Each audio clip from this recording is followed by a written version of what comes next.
just checking in. You can see this one in the back. She is out of there.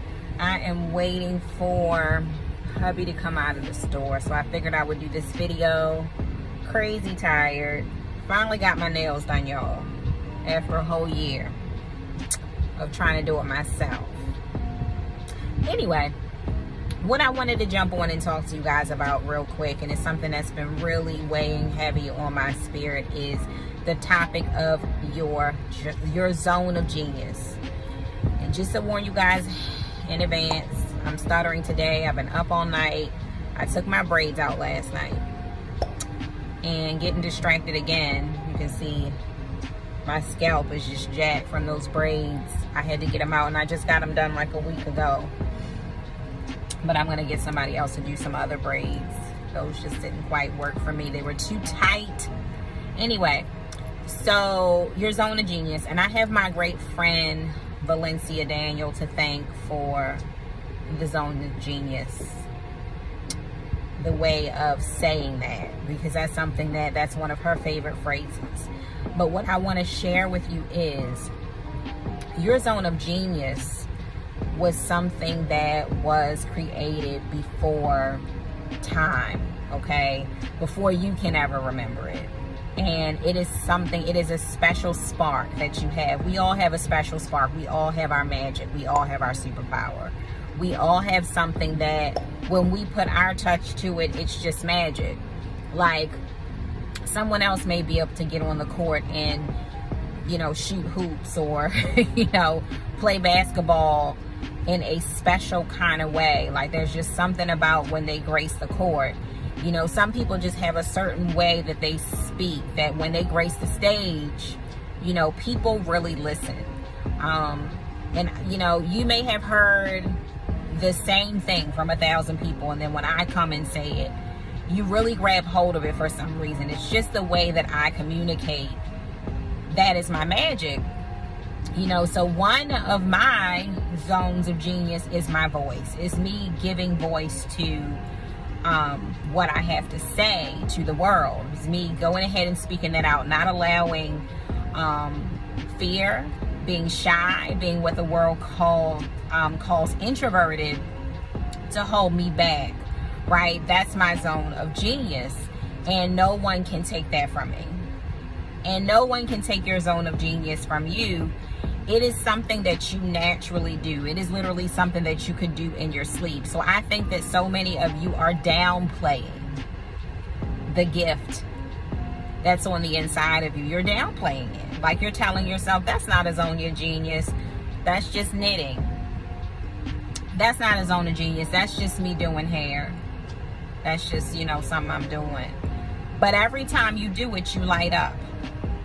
You literally light up. Other people are blessed, and you are filled as well, because it is just that one thing that you do that feels so fulfilling for you. That's when you know you're in your zone. Something you naturally do, something that even when you're tired, when you show up and do it, you light up. Like, I'm dog tired today, and once we drop the kids off, we'll be on our way out of town as well. So we're traveling as well, on top of me being dog tired. But when I show up and I speak, I'm so fulfilled in doing so. I am so fulfilled in being a light. I'm so fulfilled in speaking. I'm so fulfilled in sharing and pouring into other beings, right? So I know that that's my zone of genius, when I'm able to teach people to do things, and I'm able to be a guide for other people, right?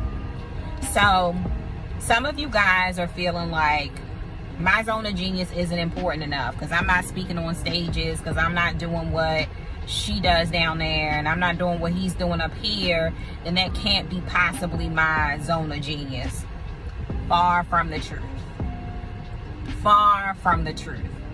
Just because you don't see someone else doing what you're doing, or you're not doing what someone else is doing, does not mean, it doesn't dim your light, and it doesn't mean that you don't have greatness on your life. So you got to check yourself with that one. Okay? Even if you braid my hair and you pour into me as you're doing it, right? and you speak words of encouragement, even your presence and just how beautiful you help me to look is your zone of genius. Walk in that zone of genius and own it, okay? If your zone of genius is writing books, write the heck out of those books, okay? Pour all of your love, all of your heart, everything that you have to say into those pages. That is your zone of genius. Someone needs to read what you wrote, and what you wrote is going to change a lot of lives. When you step out on faith into your gift and you just do it, it doesn't have to be perfect. Matter of fact, now is a time that a lot of us, and I did a little interview this morning with some of my mentorship clients, guys, and most of my mentorship clients, I interview them. Here comes hubby. So let me turn the camera because they don't like being on the camera. But most of my mentorship clients, I interview them, so and I post the interviews up on YouTube and stuff like that. And one of the things that I was sharing this morning was that we are in a time where we are returning to our original way of doing things, our first thought. We're returning to our first thought.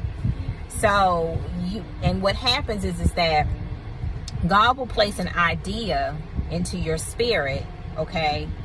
And you hear it and you receive it, but then it gets filtered through what Rebecca and them, or Boo Boo and them, or whoever, whatever they said your idea should be, or that post you read last night, or that course you just took and what that coach said your idea should be. So now by the time your idea that was given to you by source has been filtered through so many mouths and other people's thoughts and what they think you should be, now your idea is so minimized to you and you don't feel like it's important. So now you switch ideas. So now you end up spending years living in a reflection of someone else's dream, mirroring back someone else's dream and what someone else thought you should be. And now you have to return back to the original idea. So I find myself lately taking down sales pages and going back to my original way of selling, which is just a link, a few sentences to describe, nothing fancy, just quick and straight and to the point. I did that at the beginning. It worked. It didn't take a long time. I find myself returning to that way of doing things. I find myself returning to making things with my hands as I originally wanted to do, but somebody told me that, oh no, you can't make money from that. Nobody's going to want that. You're not going to be able to make six figures from that. So I find a lot of us are returning back to our original idea. The first idea is normally the right idea. So operate in your zone of genius. It is your God-given gift to be able to operate in it. And your gift, your purpose always supersedes any advice, any marketing strategy, anything that any coach can ever tell you. Your own guide that is on the inside of you is more powerful than anything that you will hear out here in these streets, okay? So I want to know, once you listen to this video, I want to know what your zone of genius is and how you plan on showing up, okay? Let's get some accountability going. But I love you guys. Be blessed.